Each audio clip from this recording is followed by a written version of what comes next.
Assalamualaikum warahmatullahi wabarakatuh. Yang terhormat Ibu Kepala Sekolah SD Tambahan Jurul 1, Ibu Kartini SPD SD. Yang saya hormati Ibu Nur Saada SPD selaku calon guru penggerak angkatan ke-11. Yang saya hormati Bapak Ibu Guru SD Tambahan Jurul 1. Tak lupa sholawat serta salam kita aturkan kepada junjungan kita Nabi Muhammad SAW yang kita nantikan syafaatnya di yaumul qiyamah nanti. Di sini saya selaku pembawa acara akan membacakan susunan acara pada kegiatan kita pada siang hari ini tentang budaya positif. Yang pertama pembukaan, acara yang kedua sambutan dari kepala sekolah, acara yang ketiga penyampaian materi tentang budaya positif, acara yang keempat diskusi interaktif, acara yang kelima rencana tindak lanjut, dan acara yang keenam yang foto. Marilah kita buka acara pada siang hari ini dengan bacaan basmalah bersama-sama. Bismillahirrahmanirrahim. Acara yang kedua adalah sambutan dari Kepala Sekolah SD Tambahan Jurul 1 yang akan disampaikan oleh Ibu Kartini SPD SD. Kepada beliau dipersilakan.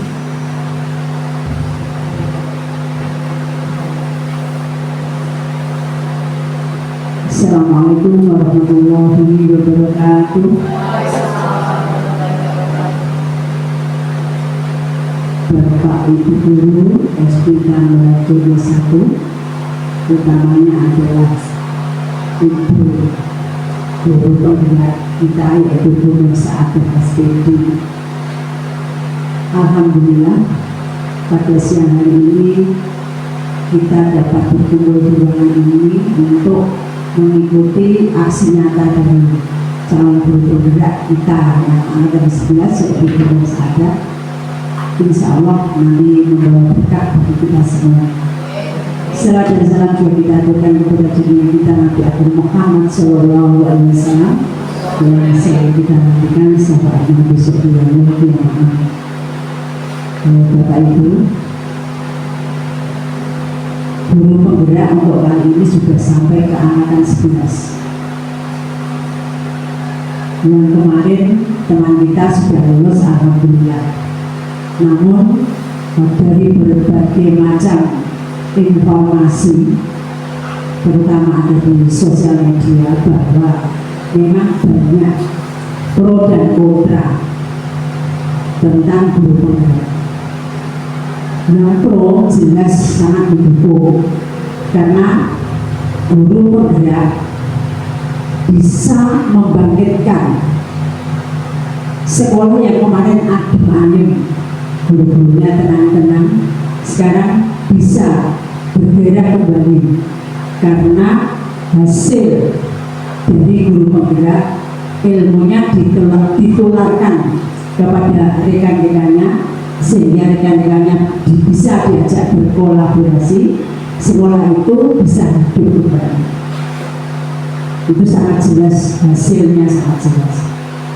Namun yang kontra ini ada beberapa hal yang mungkin diantaranya adalah kehadiran dari guru penggerak itu sendiri yang mungkin mengganggu aktivitas belajar mengajar di sekolah. Mungkin siswanya kadang ditinggal, lupa akan tugas sampingannya atau tugas tambahnya, misalnya ada yang menjadi OPS, ada yang bendahara, ada yang jadi pengurus koperasi dan lain-lain. Itu kadang ada yang agak ketinggalan tugas-tugasnya. Nah, alhamdulillah di SD kita ini yang kemarin yang angkatan 10 Bapak Muntakib juga kita tidak pernah merasa terganggu, dan alhamdulillah nanti Bu Nur Saada harapan kami juga seperti itu, dan insya Allah hasil yang akan ditularkan Bu Nur Saada nanti sesuai dengan apa yang ada di layar, yaitu akan menjadikan budaya positif yang bisa menginspirasi Bapak Ibu untuk mengikuti jejak Bu Nur Saadat. Saya kira itu, semoga kegiatan pada siang hari ini membawa berkah bagi kita semua, khususnya di SD Tambahan Jumlah 1, dan juga semangat dan sukses untuk Bu Nur Saadat. Saya kira itu yang dapat saya sampaikan. Ada kurangnya mohon maaf. Wassalamualaikum warahmatullahi wabarakatuh.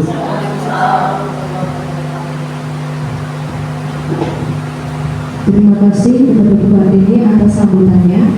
Acara selanjutnya adalah penyampaian materi tentang budaya positif yang akan disampaikan oleh Ibu Nur Saadat SPT kepada beliau dipersilakan.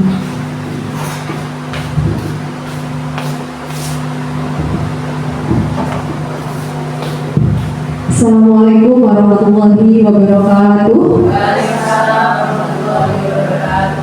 Yang saya hormati Ibu Kartini selaku Kepala Sekolah SD Negeri Tambahan Jumlah 1 serta rekan-rekan guru SD Negeri Tambahan Jumlah 1 yang saya banggakan.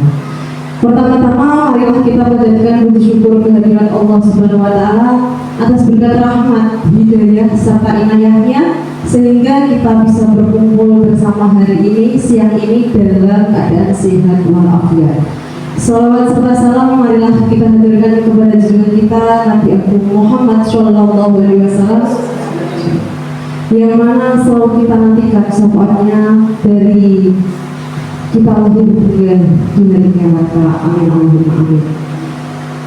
Bapak Ibu guru yang saya hormati, izinkan saya berdiri di sini untuk menyampaikan aksi nyata saya pada kegiatan saya mengikuti pendidikan guru penggerak angkatan 11 Bapak Ibu. Di sini pada modul 1.4 saya diminta untuk melaksanakan aksi nyata, yaitu diseminasi tentang budaya positif.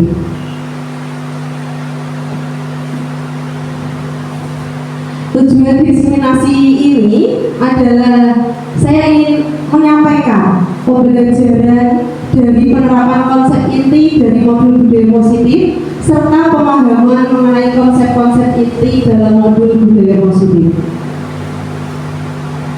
Bapak Ibu, sepertinya kok kurang semangat nih. Mari kita ice breaking dulu. Ayo semangat, senyumnya mana? Sepertinya tegang karena ini siang hari Bu. Lanjut. Iya, temanya es sirup, sekarang es breaking. Sudah pernah mendengar aransam sambu? Sudah. Sekarang kita bergoyang bersama. Monggo berdiri biar seger gitu loh. Saya juga biar tidak tegang di sini. Ayo Bu, dimulai. Diikuti gerakannya Bu, sambil senang biar semangat.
Nah, berkaitan dengan budaya positif, saya lanjutkan guys setelah tadi kita SPG. Lingkungan yang aman dan nyaman berbasis disiplin positif di sekolah akan berdampak secara maksimal pada perkembangan dan pembentukan karakter peserta didik. Jadi kita di sekolah itu memimpikan murid-murid yang memiliki kompetensi dan karakter Pancasila. Untuk mewujudkan murid-murid yang memiliki kompetensi dan karakter Pancasila, ada 3 hal yang harus kita lakukan. Yang pertama, pendidik reflektif, gemar belajar, berbagi, dan berkolaborasi. Yang kedua yaitu pendidikan atau pembelajaran yang berpusat pada murid. Dan yang ketiga adalah iklim sekolah yang aman, inklusif, dan merayakan kebinekaan. Nah, yang akan saya bahas di sini adalah tentang budaya positif, yaitu tentang iklim sekolah. Kemudian yang pertama kita lakukan untuk menerapkan budaya positif di sekolah itu adalah perubahan paradigma belajar. Perubahan paradigma belajar ini yang menurut saya sangat sulit dan butuh kolaborasi bersama. Coba kita bermain peran di sini. Ada mungkin bapak ibu yang mau ke depan untuk bermain peran tentang teori kontrol. Monggo, Bu Dina atau Bu Alfa, monggo. Coba, sepertinya Bu Alfa sudah memegang di sini Bu. Bu Alfa sepertinya sudah memegang satu kertas. Sini Bu. Terlihat tidak? Oh sini Bu. Di sini Bu. Tidak. Nah, Bu Alfa sudah memegang secari kertas yang bertuliskan 1 miliar. Nah sekarang kita coba praktekkan teori kontrol ini. Bu Alfa, tadi coba kepalkan itu uangnya. Bagaimana Bu Alfa menjaga uang itu biar tidak diambil oleh Bu Rina? Bu Rina boleh mengambil kertasnya Bu Alfa itu berusaha semaksimal mungkin, boleh merebut, boleh apa ya? Mengancam, boleh menghardik, merayu atau menggombali, boleh Bu. Sekarang bebas, coba.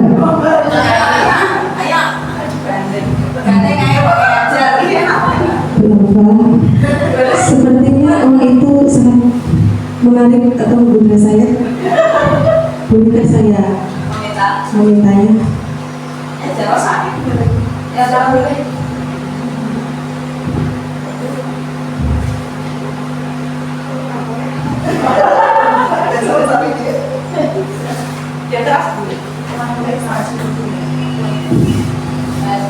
Ini uang saya, kamu buat apa?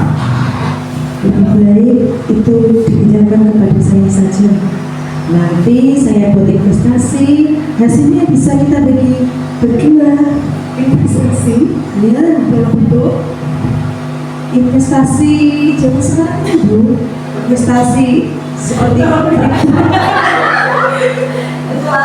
seperti investasi kripto dan lain-lain. saya kok gak percaya dengan investasi. Kasih kepada saya saja. Kasih saya ya. Kasih ke saya Bu. Perasaan ini kekerasan loh. Saya tidak menonjol ya. Kasih ke saya aja ya. Kasih ke saya aja ya Bu ya. Oke, untuk bilang saja. Sudahlah, daripada saya capek-capek ke bank, saya pinjam uang Ibu saja. Nanti kita bagi berdua hasilnya, ya. Ini sangat penting buat saya 1 miliar. Ya saya juga butuh itu, nanti kita bagi berdua hasilnya jadi lebih banyak. Ayolah, kasih ke saya. Perasaannya seperti ini. Ayo kasih ke saya, Bu ya. Bagaimana hasilnya Bu Alfa memberikan apa tidak? Tidak. Saya tidak percaya dengan rayuannya. Apa ini investasi itu? Berarti gombalanya kurang mengena ya Bu. Boleh tepuk tangan buat Bu Alfa dan Bu Rina. Terima kasih Bu.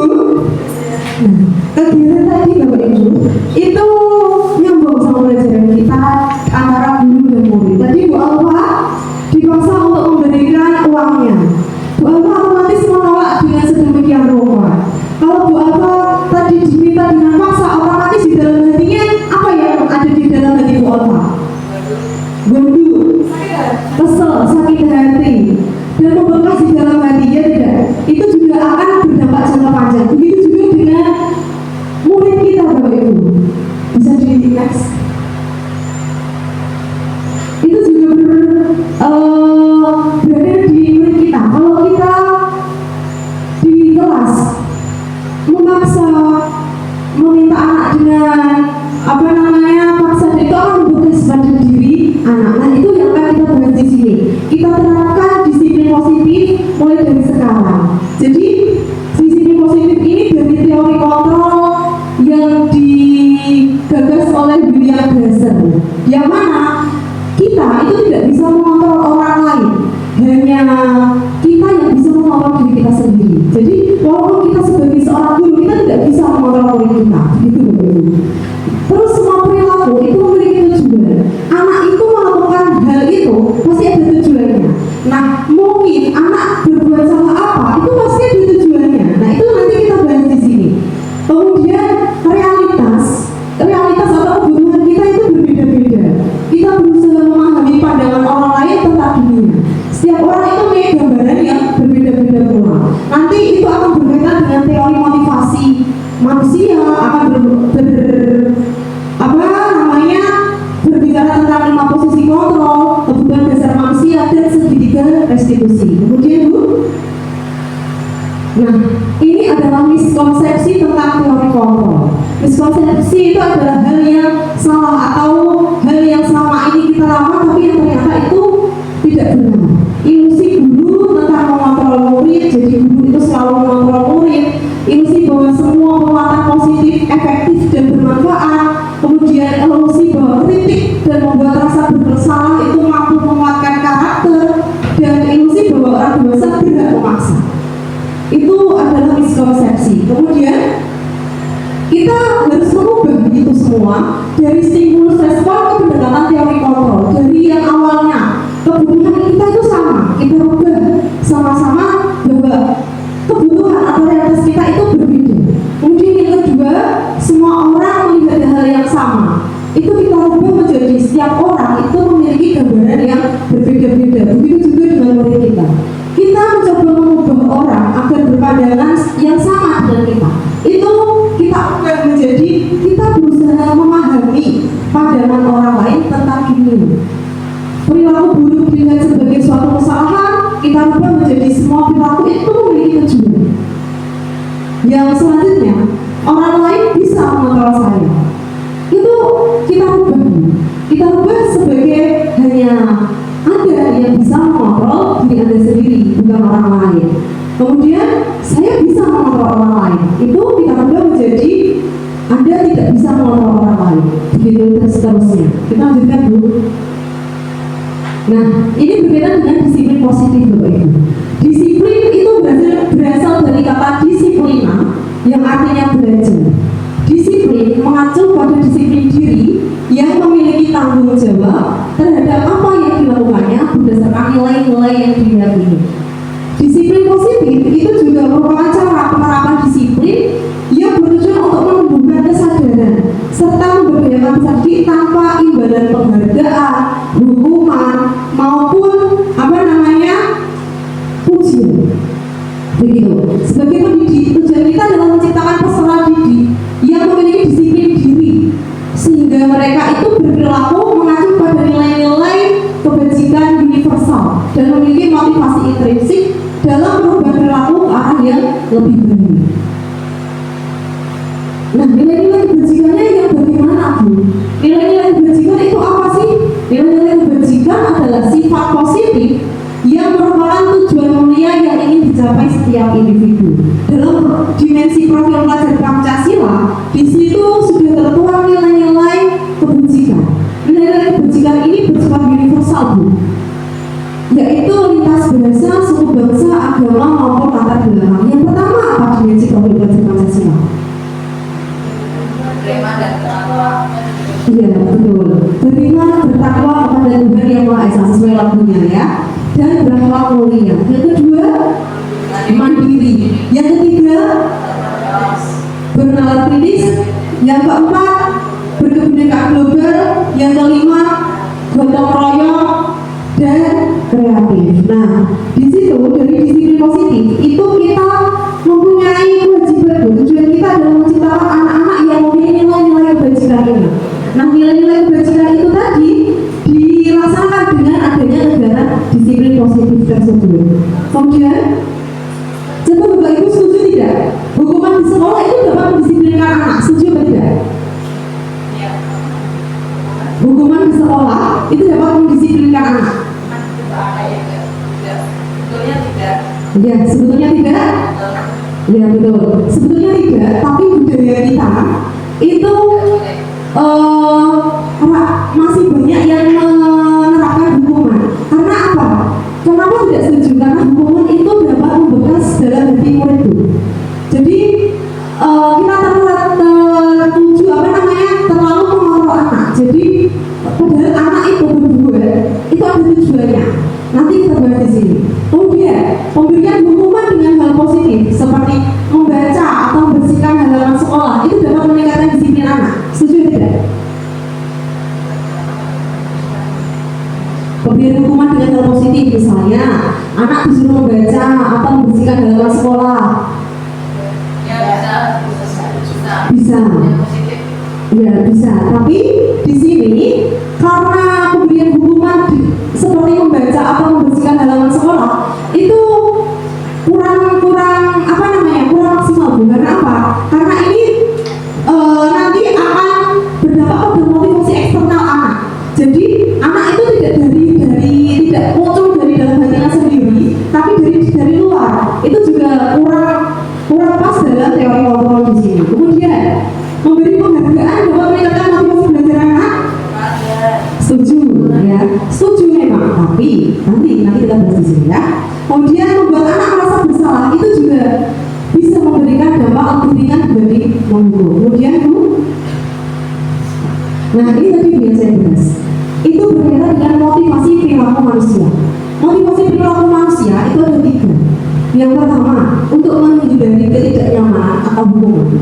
Yang kedua, untuk mendapatkan imbalan dari orang lain atau institusi. Dan yang ketiga, untuk menghargai diri sendiri. Untuk yang poin 1 dan nomor 2 itu adalah motivasi dari eksternal.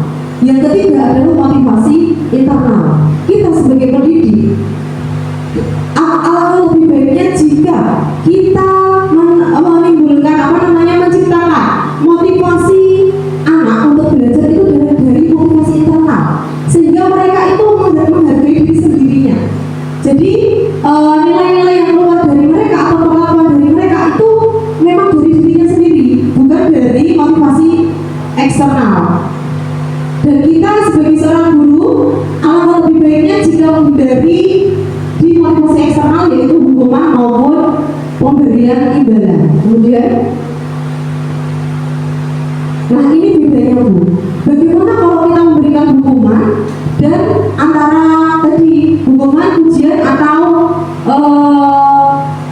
restitusi di sini.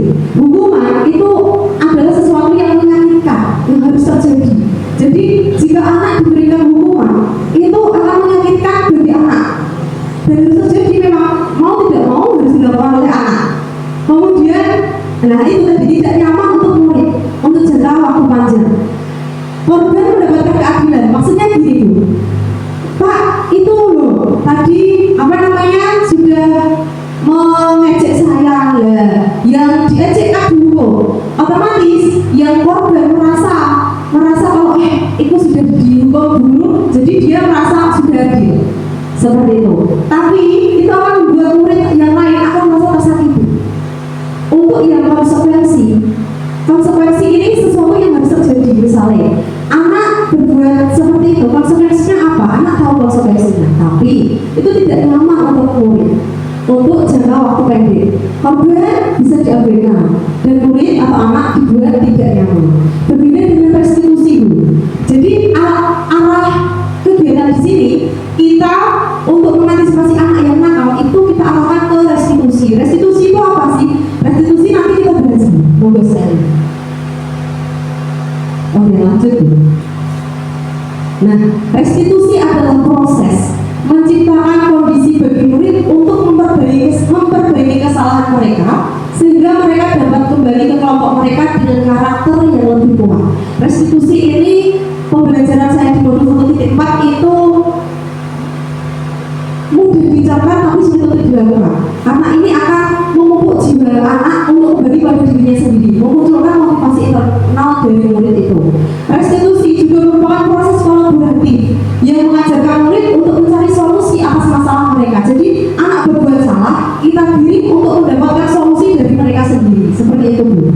Lanjut. Ciri-ciri restitusi itu yang pertama, belajar dari kesalahan, bukan menebus kesalahan. Kalau hukuman kan menebus kesalahan. Tadi sudah berbuat apa, sekarang ini. Nah, kalau restitusi itu belajar dari kesalahan. Tadi kamu sudah mengejek temanmu, mengejek itu baik tidak seperti itu. Kalau tidak baik, kembalikan ke keyakinan kelasmu. Sudah membuat keyakinan kelasmu? Nah, kalau belum nanti kita bahas lagi Bu. Ya, nanti berkaitan dengan keyakinan kelas juga. Yang kedua, ciri-ciri restitusi itu untuk memperbaiki hubungan. Jadi antara murid dan guru itu tidak ada rasa golok, tidak ada rasa sebel atau kesal. Aku berdua di sini tidak seperti itu. Yang ketiga, menawarkan bukan memaksa. Yang keempat, restitusi diri adalah cara terbaik. Dan yang kelima, menuntun anak untuk melihat ke dalam diri dia, begitu. Yang keenam, mencari kebutuhan dasar yang mendasari tindakan. Yang ketujuh, berfokus pada karakter bukan tindakan. Yang kedelapan, berfokus pada solusi. Dan yang terakhir adalah mengembalikan murid yang berbuat salah pada kelompoknya. Nah, sekarang dulu kan namanya tata tertib kelas. Kenapa sekarang diubah menjadi keyakinan kelas? Antara peraturan dan keyakinan apa berbeda? Atau sama Bu? Ya. Berbeda. Bedanya apa Bu? Kalau kelas itu khusus untuk kelas kita, jadi kalau sekolah itu juga untuk semua kelas. Betul, tepuk tangan. Bukan aku semangat. Tapi di sini yang saya maksudnya gini Bu, antara peraturan dan keyakinan itu bedanya apa? Kalau dulu itu namanya peraturan berarti kan hal atau yang harus dilaksanakan, mau tidak mau harus dilaksanakan. Tapi kita sekarang adalah mewujudkan keyakinan kelas. Keyakinan kelas itu berasal dari murid sendiri Bu. Jadi kita diskusi dengan murid. Jadi bukan kita yang menawarkan, kalian tidak boleh datang terlambat. Bukan kita yang menawarkan seperti itu, tapi dari anak sendiri. Jadi keyakinan itu akan muncul dari anak sendiri ke guru. Dari anak, beberapa anak mengusulkan keyakinan, nanti kita jadikan jadi satu. Itulah keyakinan antara peraturan dan keyakinan. Seperti itu Bu. Sebagai contoh seperti ini. Mengapa kita memiliki peraturan harus menggunakan helm bila mengendarai kendaraan roda 2? Untuk apa Bu? Nah, menjaga keselamatan itu kan muncul dari diri kita sendiri, ya enggak? Itu jawaban itu muncul dari diri kita sendiri, bukan karena peraturan, betul? Betul? Nah, seperti itu. Jadi kita rubah mindset kita yang awalnya memaksa anak menjadi apa Bu? Memunculkan motivasi internal dari murid. Terus ada yang kedua, mengapa kita memiliki peraturan membuang sampah di tempatnya? Kenapa? Nah betul, karena untuk menciptakan kebersihan, ya. Nah itu kita bisa menemukan nilai-nilai itu. Terus mengapa kita memiliki peraturan harus datang tepat waktu pada saat mengikuti pelatihan? Nah biar tidak ketinggalan materi, biar tadi Bu Sri, biar disiplin. Jadi kan tidak karena ini, tidak karena sertifikat kan tidak, karena biar kita mendapatkan materi. Nah itu Bu. Nah untuk mendukung motivasi intrinsik itu kembalikan ke nilai-nilai atau keyakinan anak masing-masing. Karena kalau keyakinan dari diri sendiri itu akan lebih menggerakkan seseorang dibanding mengikuti serangkaian peraturan begitu. Nah ini tentang keyakinan sekolah atau kelas yang belum membuat, nanti bisa kita berkolaborasi buat bersama. Atau jangan kalau bingung nanti kita bisa berkonsultasi bersama begitu, oke? Guru itu berperan untuk mewujudkan terbentuknya keyakinan sekolah atau kelas dengan adanya kesepakatan antara guru dan murid. Jadi bukan guru yang serta-merta nempel, ini keyakinan kelas yang harus kita laksanakan, bukan. Tapi itu ada prosesnya pembuatannya. Kemudian keyakinan sekolah itu berupa pernyataan-pernyataan universal yang mudah diingat dan dipahami, harus terapkan di lingkungan sekolah. Begitu Bu. Jadi jangan banyak-banyak, sedikit tapi mengena. Jadi anak-anak kalau dikembalikan, kalau misalnya mereka berbuat salah, kembalikan ke keyakinan kelas. Sudah sesuai dengan keyakinan mereka atau belum? Seperti itu. Nah, ini adalah salah satu contoh ketika saya merumuskan keyakinan kelas. Bisa dilihat ya.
Nah itu tadi tuh, ada 4 tahapan dalam merumuskan keyakinan kelas. Yang pertama, kita lakukan diskusi untuk anak-anak menulis keyakinan kelas mereka.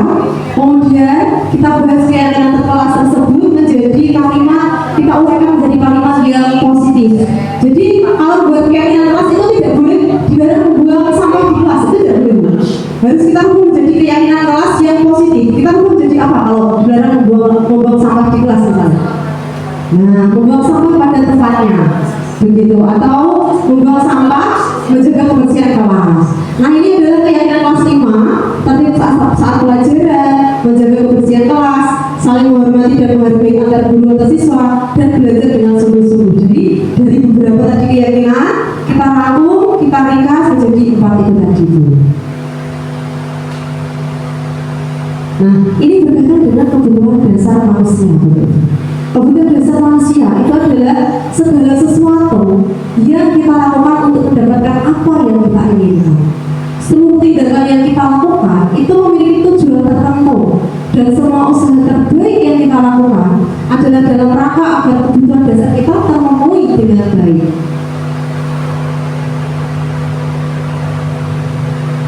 Ada 5 kebutuhan dasar manusia.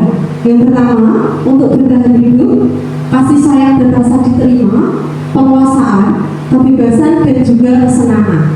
Bertahan hidup, untuk bertahan hidup itu manusia membutuhkan makanan, pakaian, terus tempat tinggal, keamanan, dan kesehatan. Untuk yang kedua, agar kasih sayang dan rasa diterima itu bisa terpenuhi, itu manusia membutuhkan rasa diterima, dipedulikan, berbagi, kerjasama, menjadi bagian dalam kelompok. Dan yang ketiga, untuk memenuhi kebutuhan dasar penguasaan, itu manusia membutuhkan harga diri. Harga diri, keinginan untuk dianggap, memimpin, berprestasi, diakui dan didengar. Yang keempat, tentang kebebasan. Manusia itu membutuhkan kebebasan. Yang bagaimana? Manusia harus lebih mandiri, memiliki pilihan, mencoba hal baru, mampu mengendalikan arah dirinya. Dan yang terakhir adalah kesenangan. Manusia membutuhkan kesenangan seperti bermain, humor, antusiasme, tertawa. Nah, itu semua juga ada pada kita semua. Kita harus memahami 5 kebutuhan dasar manusia ini agar kita bisa menerapkan perilaku apa yang tepat untuk kita terapkan ke siswa. Lanjut dulu. Nah ini sering terjadi perilaku siswa yang memukul teman yang menghinanya. Halo, halo, hai. Sudah fokus dulu? Oke. Kita lanjutkan deh. Memang materinya banyak sekali. Perilaku siswa memukul teman yang menghinanya. Anak-anak yang memukul teman itu ada kebutuhan yang mungkin mereka merasa untuk dipenuhi. Kira-kira anak itu memukul teman yang menghina itu karena apa? Ya karena mereka ingin apa bu? Ya ingin selain itu karena mereka ingin merasa kalau mereka berkuasa, kekuasaan, power. Kalau dia punya kekuasaan, punya power, jadi orang yang tak pukul itu pasti akan takut karena itu tadi anak membutuhkan kekuasaan. Nah, pertanyaan pada siswa yang harus kita solusikan untuk mencari solusi itu adalah apakah ada cara untuk memenuhi kebutuhan kekuasaanmu atau kebutuhan itu biar kamu merasa sebagai power di kelas selain melakukan kesalahan atau selain memukul temanmu. Nanti anak-anak berpikir cara yang bagaimana ya saya biar merasa disegani teman-teman tapi saya tidak memukul. Itu membagikan ke siswa, bukan malah kamu habis mukul anak, kamu keliling lapangan. Itu akan membuka sebenarnya di anak. Kemudian contoh yang kedua bu, hanya bergosip tentang teman sekelas. Itu kira-kira anak membutuhkan apa? Iya betul bu, perhatian, cinta dan kasih sayang. Itu anak-anak pengen diperhatikan dari anak-anak seperti itu. Nah, pertanyaan pada siswa apa solusinya? Biar kita bisa menemukan solusinya, kita harus menemukan apakah ada cara untuk memenuhi kebutuhan tadi tanpa merusak reputasi orang lain. seperti itu. Jadi semuanya kita kembalikan ke anak aja Bu. Menjatuhkan teman saat teman sedang berjalan di lorong sekolah itu termasuk apa Bu? Kebutuhan apa? Iya, kesenangan, bercanda. Anak-anak jerigal apa namanya? Jerigal. Menjatuhkan teman pakai kaki, dia kan merasa senang karena namanya jatuh, wah syukur seperti itu. Tapi itu tidak baik. Nah, apakah kita menghukum anak-anak itu? Sebaiknya jangan Bu. Kita kembalikan ke anak lagi. Anak dia dipanggil, mungkin ditaruh di perusahaan atau di mana dipanggil. Apakah ada cara lain untuk kamu meluapkan rasa senangmu selain tadi menyakiti orang lain? Apakah ada? Nanti anak akan muncul sendiri. Lanjut dulu. Dan mengganggu di kelas. Mengganggu di kelas ini mereka membutuhkan kebebasan. Mungkin mereka merasa tenang dalam pembelajaran seperti itu, bosan. Jadi mereka butuh kebebasan. Bebas gak saya? Lanjut. Nah, ini berkaitan dengan posisi kontrol kita sebagai seorang guru. Posisi kontrol kita sebagai seorang guru itu ada 5. Yang pertama, penghukum. Yang kedua, sebagai pembuat merasa bersalah. Yang ketiga, teman. Yang keempat, pemantau. Dan yang kelima, sebagai manajer. Penghukum, masih adakah di antara kita yang sekarang ini masih menggunakan kontrol guru sebagai penghukum? Ada ini? Ada, oke. Penghukum itu bisa menggunakan hukuman fisik maupun verbal. Perkataan pun itu kalau itu juga bisa termasuk hukuman. Misalnya, karena kamu terlambat, kamu harus tinggal di kelas selama 30 menit. Nah, itu juga termasuk hukuman Bu. Itu akan menyakitkan siswa. Selain itu juga tidak, apa namanya? Anak itu akan membekas, aku tidak mau cukup Bu Iki.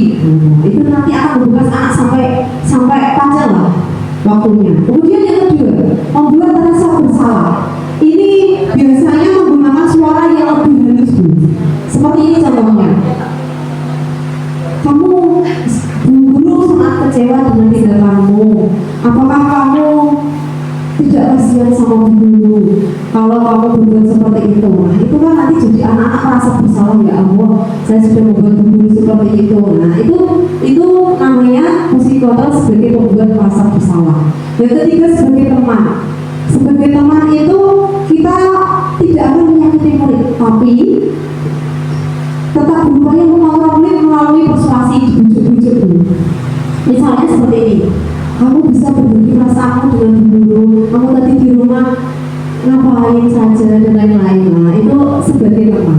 Yang keempat adalah sebagai pemantau. Pemantau berarti mengawasi. Mengawasi di sini seperti saya akan mencatat perilakumu di kelas, siapa saja yang ramai, nanti saya tulis. Nah, itu termasuk pemantau. Dan yang kelima adalah manajer. Manajer ini adalah di mana posisi guru itu berbuat bersama dengan murid, mempersilahkan murid mempertanggungjawabkan perilakunya, dan mendukung murid agar dapat menemukan solusi atas permasalahannya sendiri. Kita sebagai seorang guru lebih baik menerapkan yang posisi kontrol manajer. Jadi kalau anak mempunyai masalah, kita tuntut untuk mencari solusinya bersama. Seperti itu. Lanjut Bu. Nah, ini adalah ada identitas gagal, identitas berhasil, dan identitas sukses. Yang tadi sebagai penghukum membuat orang merasa bersalah itu biasanya untuk menghindari hukuman. Biasanya untuk penghukum itu guru menunjuk-nunjuk, menyakiti dan menyindir. Biasanya menggunakan tadi kata-kata, kalau kamu tidak melakukannya, awas ya, rasakan ini. Nah, itu penghukum. Kemudian untuk membuat orang merasa bersalah itu biasanya gurunya ceramah, terus mengatakan seharusnya kamu gini, ini Bu mengecewakan ibu kecewa, seperti itu. Lanjut Bu, tadi sudah dibahas. Nah, ini guru itu lebih baik menggunakan posisi kontrol seorang manajer. Guru berbuat sesuatu bersama murid, melakukan apapun bersama murid, pokoknya tidak melaksanakan semuanya itu berdasarkan keputusan sendiri. Ya, seperti itu Bu. Lanjut. Nah, ini Bu, untuk menyelesaikan masalah itu ada 3 tahapan. menggunakan segitiga restitusi. Apa itu segitiga restitusi? Segitiga restitusi itu adalah guru yang berperan sebagai manajer. Itu akan menggunakan segitiga restitusi ini untuk menyelesaikan masalah melalui 3 tahapan. Yang pertama, menstabilkan identitas. Yang kedua, validasi tindakan yang salah. Dan yang ketiga adalah menanyakan keyakinan. Lanjut dulu. Yang pertama adalah menstabilkan identitas. Menstabilkan identitas di sini adalah kita itu kalau siswa membuat kesalahan itu adalah bagian dari proses pembelajaran guru. Jadi kalau kita sebagai guru itu menganggap anak-anak kalau membuat kesalahan itu yang memang bagian dari proses pembelajaran yang nantinya akan menggeser identitas gagal karena identitas sukses, yaitu membuat anak yang merasa gagal karena berbuat salah menjadi positif terhadap dirinya. Kalau kita hukum atau kita berikan ujian, anak itu akan merasa merasa gagal maksudnya di sini adalah gini. Ya, saya sudah melakukan ini terus dihukum, nanti dia tidak akan muncul motivasi internalnya. Nah, dalam tahap pertama ini kita bisa menggunakan kata-kata seperti ini, Bu. Nah, berbuat salah itu manusiawi, guru juga perlu melakukan seperti itu. Nanti terus kita lakukan ke tindakan yang kedua, Bu, validasi tindakan yang salah.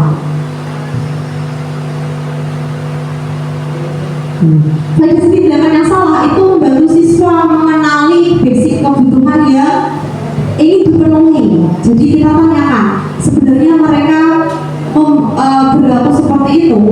Misalnya ya, mereka membuat tadi mengejek teman. Nah, guru tahu kamu melakukan kesalahan. Kesalahan itu merupakan sesuatu yang manusiawi. Itu masuk di menstabilkan identitas. Terus yang validasi tindakan yang salah tadi, kamu tadi baru saja mengejek temanmu ya, seperti itu. Kamu tahu tidak mengejek teman itu perbuatan yang baik apa tidak? Jadi kita kembalikan ke anak, biar anak menyimpulkan perbuatan yang mereka lakukan itu baik apa tidak. Kalau mereka menjawab tidak, bukan tidak, berarti apa yang harus kita lakukan? Jadi anak melakukan solusinya sendiri. Yang ketiga, tahap ketiga ini, menanyakan keyakinan, dikaitkan dengan keyakinan kelas yang telah dibuat tadi.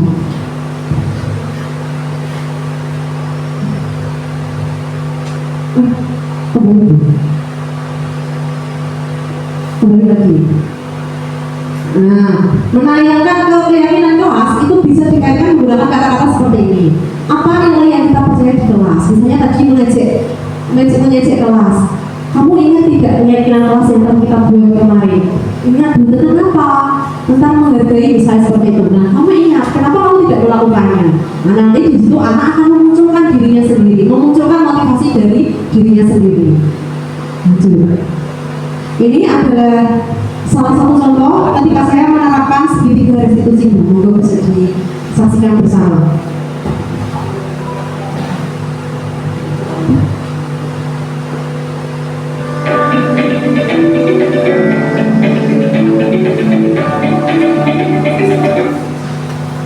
Assalamualaikum warahmatullahi wabarakatuh.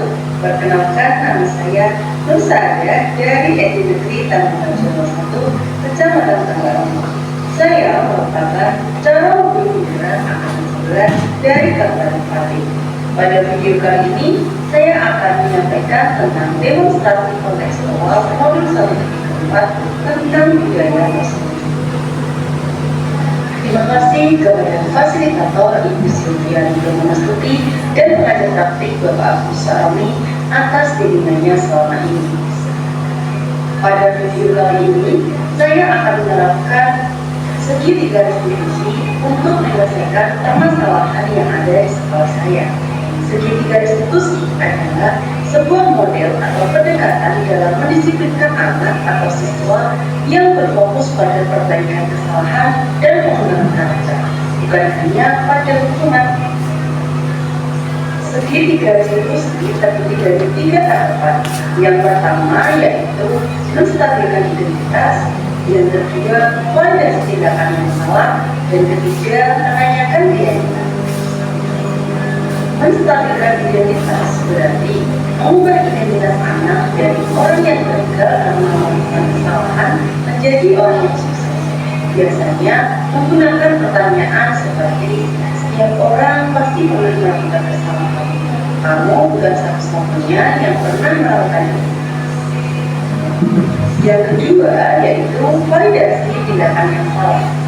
Setiap tindakan murid dilakukan untuk memenuhi kebutuhan dasar.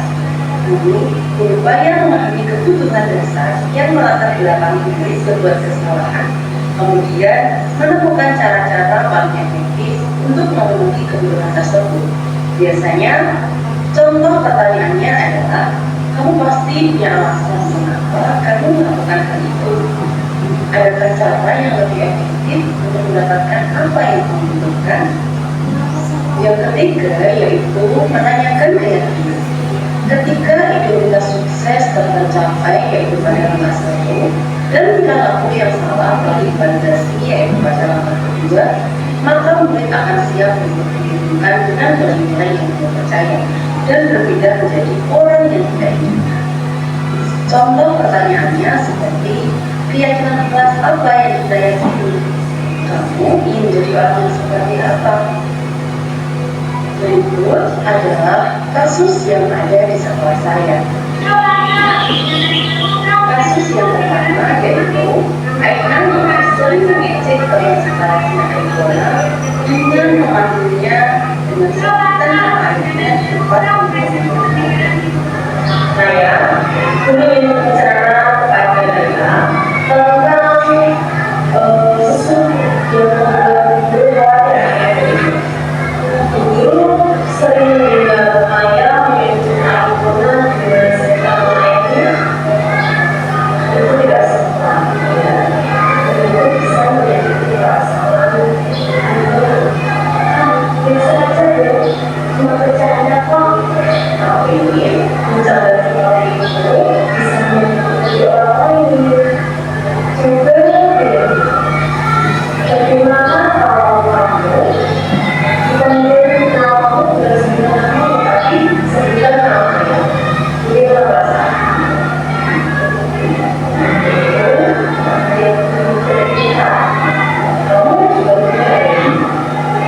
Terus kenapa kamu tahu merasa menjadi seperti itu? Apakah ada sesuatu yang membuat tidak senang dari rumah?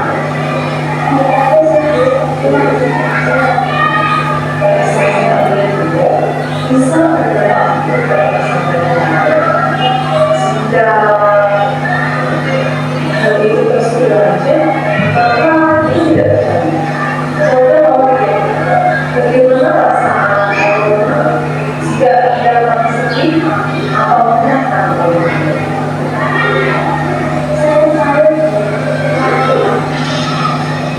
Terus kalau minta maaf, berarti kamu mengakui kesalahan. Sekarang, coba kita cari solusinya bersama agar hal tersebut tidak terulang lagi. Coba, Naya, apakah kamu percaya bahwa kita semua itu pasti melakukan dari dan jadi sekarang, mari kita buat komitmen untuk memperlakukan semua orang, termasuk teman-teman yang baik dan lebih sebagai orang. Jadi bagaimana jika kita mulai dengan kamu ini sampai jelas memberi maaf dengan kamu bisa menjelaskan bahwa kamu bisa bersalah seperti itu dan menjadi tidak ada saya berdoa kita juga bisa mengajar orang dan teman-teman yang lain untuk melaksanakan semacam tugas ini yang akhirnya bisa berdasarkan kita tidak bersaing ini ya kita bersaing dengan baik-baik agar kalau kita menyentuh yang menyenangkan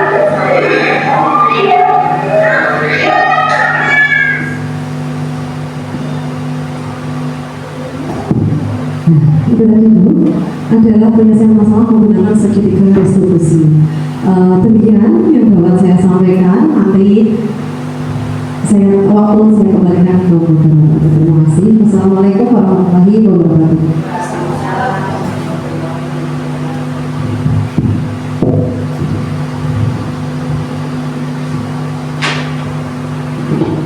Terima kasih Bu. atas materi yang telah diberikan. Acara selanjutnya yaitu diskusi interaktif. Pada diskusi interaktif ini Bapak Ibu dipersilakan untuk memberikan pertanyaan, dan mohon maaf kami batasi pertanyaan maksimal 2 pertanyaan saja. Monggo.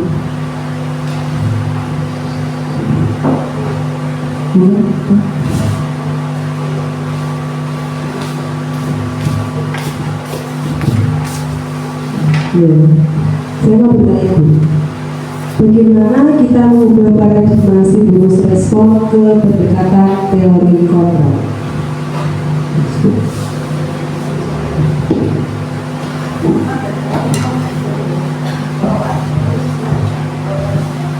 Dalam praktek restitusi, bagaimana kita dapat memahami kesalahan mereka dan berkomitmen untuk memperbaikinya. Terima kasih.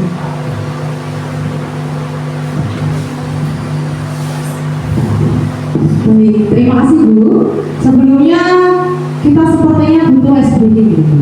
Kok kayaknya sangat tidak semangat. Mungkin Bu Ina bisa dibimbing SBD-nya.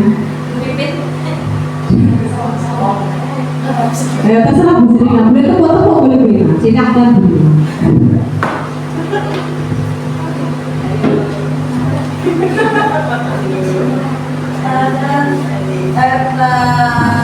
Sebenarnya ya, diberikan asumsi ya. Kita SBD dulu ya, Ibu ya. Silakan berdiri.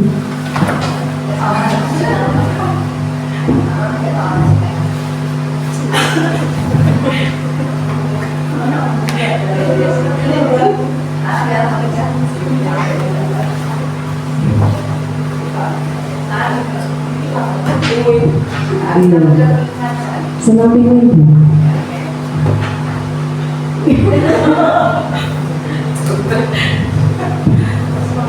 Iya. Coba Ibu seperti kita yang bisa kita lakukan ke anak-anak ya. Karena kurang semangat, coba kita tes. Tepuk semangat.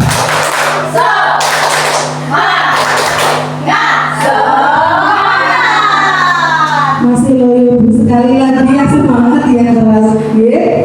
Tepuk semangat.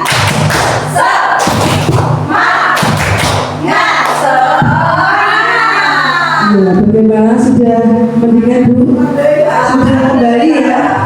Iya, terima kasih. Ya, terima kasih Bu Ina. Wah, ternyata luar biasa ya Bapak Ibu. Enggak ada bapaknya, Ibu-ibu.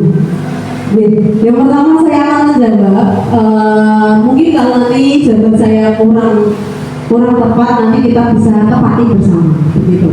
Tadi Bu Siti menyampaikan pertanyaan bahwa bagaimana mengubah paradigma dari stimulus respon ke teori kontrol. Bu Rina tadi. Oh, Bu Rina. Tadi iya, dari stimulus respon ke teori kontrol. Nah, itu sangat sulit.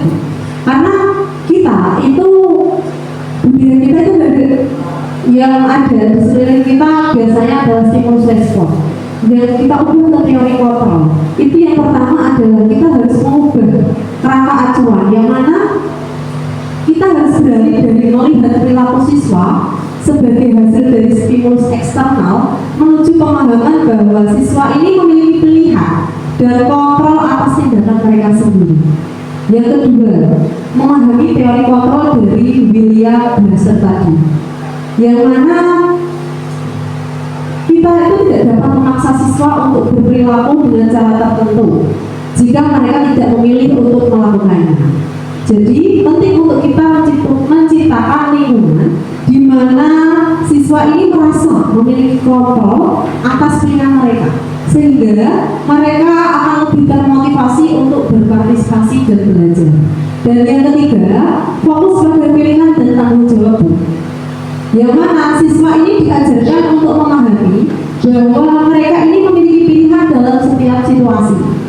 Ini akan membantu siswa mengambil tanggung jawab atas tindakan mereka dan memahami konsekuensi dari pilihan tersebut. Kemudian yang keempat adalah mendorong keterlibatan aktif, yang mana Bu Rina dan teman-teman bisa mendorong siswa untuk terlibat aktif dalam proses pembelajaran. Anak bisa dilakukan dengan diskusi, kolaborasi atau proyek yang memungkinkan anak itu mengeksplorasi dirinya agar sesuai dengan pilihan mereka dan belajar dari pengalaman. Dan yang terakhir adalah membangun hubungan yang positif antara guru dan siswa. Jadi mereka, anak-anak ini akan merasa bahwa mereka di sekolah itu merasa dihargai dan didengar. Jadi mereka akan cenderung berpartisipasi aktif dan mengambil tanggung jawab atas pembelajaran mereka. Begitu Bu? Setuju apa tidak? Setuju. Terima kasih. Yang selanjutnya saya akan menjawab pertanyaan dari Bu Siti. Tadi dalam praktek restitusi Bu, penting untuk menciptakan kondisi tadi begitu Bu? Memastikan bahwa siswa memahami kesalahan. Bagaimana kita memahami siswa memahami kesalahan mereka dan berkomitmen untuk memperbaikinya, begitu. Jadi dalam praktek restitusi itu kita penting untuk menciptakan kondisi yang memungkinkan bahwa siswa ini memahami kesalahan mereka dan berkomitmen untuk memperbaikinya dengan beberapa pendekatan. Yang pertama, bisa menggunakan refleksi diri. Jadi kita sebagai seorang guru mengajak siswa untuk merenungkan tindakan mereka ini sudah tepat atau belum. Kemudian memahami bahwa setiap tindakan anak itu memiliki konsekuensi. Jadi kita tuntut mereka untuk mendapatkan pemahaman atas konsekuensi atau hal yang akan didapatkan dari perlakuan mereka. Gitu. Dan yang kedua adalah validasi dan empati. Di sini penting bagi guru untuk mengakui bahwa kesalahan adalah bagian dari proses belajar. Jadi kita harus mengatakan bahwa siswa kepada siswa bahwa memang tidak ada manusia yang sempurna. Kita semua pasti pernah melakukan kesalahan. Jadi kalau kita sudah mengucapkan kata itu, anak-anak akan merasa bahwa mereka lebih diterima. Jadi tidak semata-mata setelah ini pasti aku dulu tidak seperti itu. Jadi mereka akan merasa lebih diterima dan mengurangi rasa malu. Kemudian itu juga akan mampu menstabilkan identitas anak dan berpikir lebih rasional. Kemudian yang ketiga adalah kolaborasi dan mencari solusi. Ini melibatkan diskusi tentang antara guru dan siswa. Jadi antara guru dan siswa berkolaborasi untuk menentukan solusi dari permasalahan mereka. Yang terakhir adalah fokus pada perbaikan, bukan hukuman. Jadi tadi menggunakan segitiga restitusi itu akan menciptakan lingkungan yang mendukung pertumbuhan karakter dan pembelajaran dari kesalahan. Begitu. Mungkin jawaban saya sudah mengenal dulu. Terima kasih Bu. Saya kembalikan ke moderator.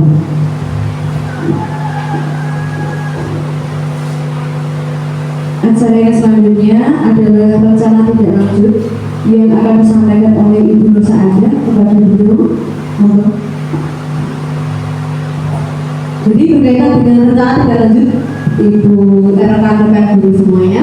Rencana tindak lanjut kita bagaimana Bu? Apakah di sini sudah ada yang menerapkan keyakinan kelas? Sudah, terima kasih Bu. Kalau sudah berarti kita tingkatkan lagi. Yang belum, kita nanti membuat bersama-sama dengan murid di kelas, Bu. Kalau ada kesulitan kita cari solusinya bersama. Kemudian, apakah Bapak Ibu setuju untuk menerapkan budaya positif di sekolah? Setuju. Terima kasih. Begitu mungkin rencana tidak lanjutnya ya Bu. Terima kasih. Saya kembalikan lagi ke moderator.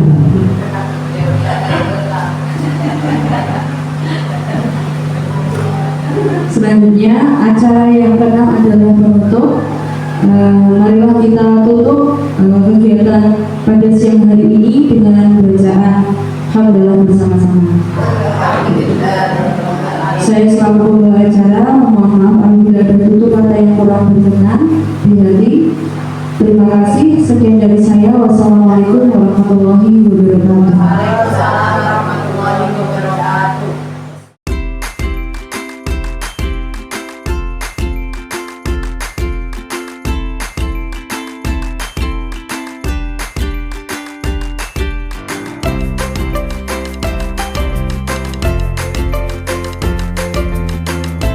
Assalamualaikum warahmatullahi wabarakatuh. Terima kasih untuk Bunur Saada yang kemarin sudah melaksanakan diseminasi mengenai budaya positif.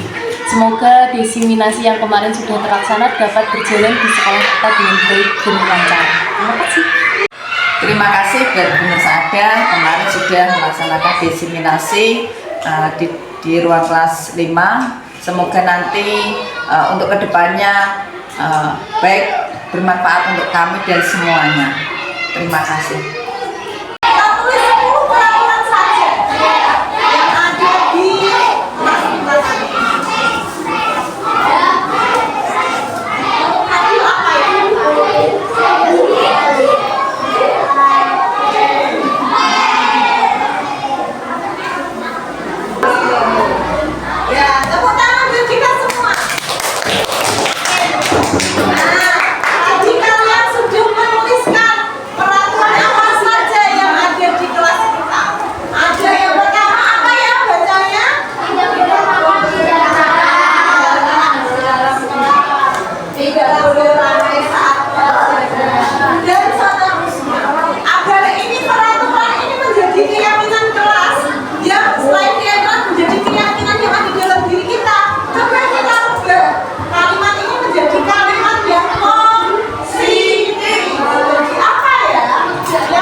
Berikut adalah kasus yang ada di sekolah saya.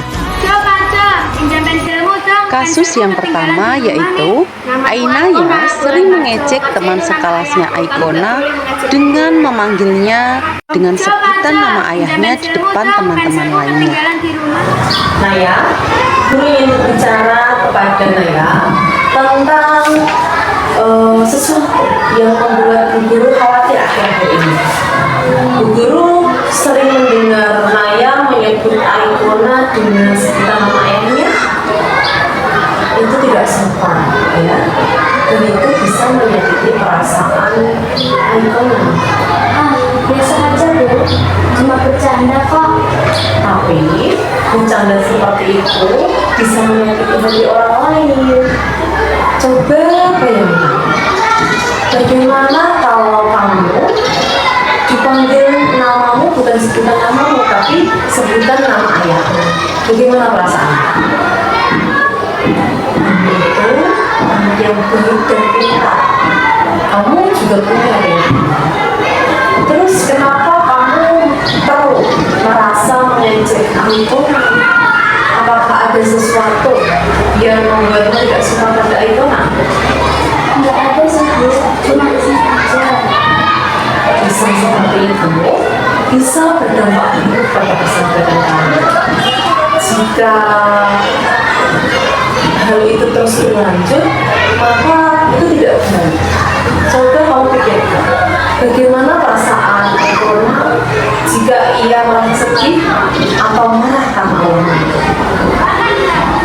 Saya tahu Bu, maaf. Guru senang kamu minta maaf, Itu berarti kamu mengakui kesalahanmu. Sekarang, coba kita cari solusinya bersama agar hal tersebut tidak terulang lagi ya. Coba, Ainaya, apakah kamu percaya bahwa kita semua itu pantas diperlakukan baik dan benar? Iya, Bu. Jadi sekarang, mari kita buat komitmen bersama untuk memperlakukan semua orang, termasuk teman kita dengan baik. Ya, itu tadi, seperti Aikona. Jadi, bagaimana jika kita mulai dengan kamu nanti sampai di kelas meminta maaf dengan baik? Kamu bisa menjelaskan bahwa kamu menyesal atas perbuatanmu dan berjanji tidak akan mengulanginya lagi. Selain itu, kita juga bisa mengajak Aikona dan teman-teman yang lain untuk melaksanakan kesepakatan kelas kita. Yang mana apa coba di kesepakatan kelas kita? Kita harus saling kita harus saling menghormati dan menghargai agar kelas kita menjadi tempat yang lebih menyenangkan dan saling menghargai. Iya. Yuk.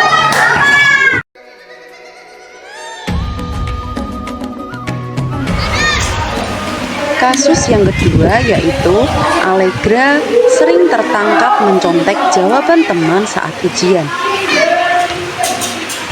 Kasus yang kedua yaitu Allegra sering tertangkap mencontek jawaban teman saat ujian.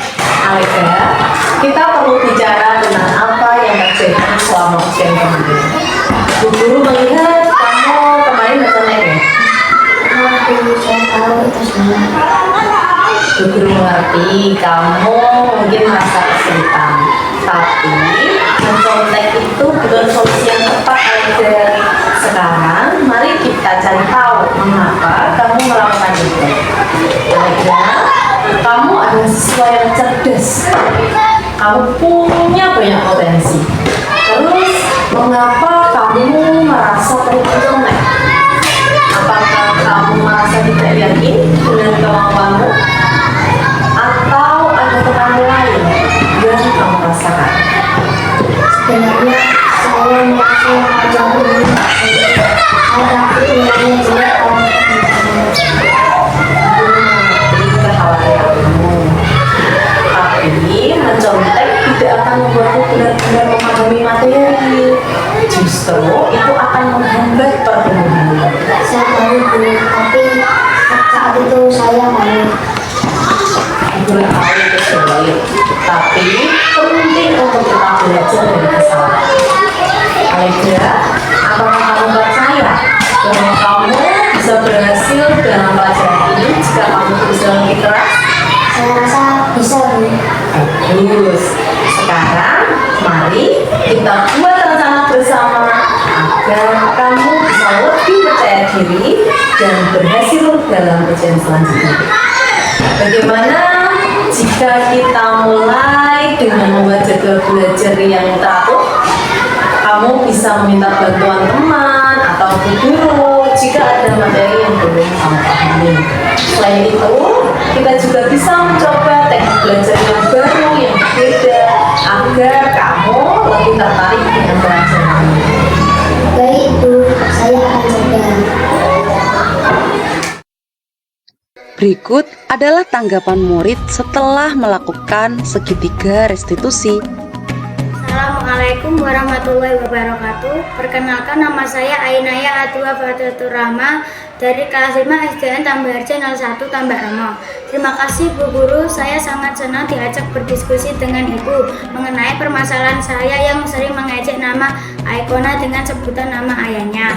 Saya sangat menyesali perbuatan tersebut dan saya tidak akan mengulanginya lagi. Saya juga ingin meminta maaf kepada Aikona dan melaksanakan kesepakatan kelas, yaitu menghargai satu sama lain, baik kepada guru maupun teman.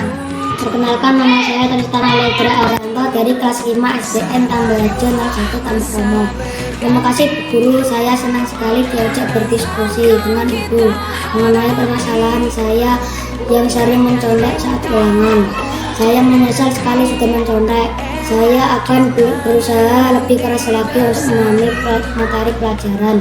Saya akan coba buat jadwal belajar yang teratur dan minta bantuan ibu guru kalau ada yang saya bingung.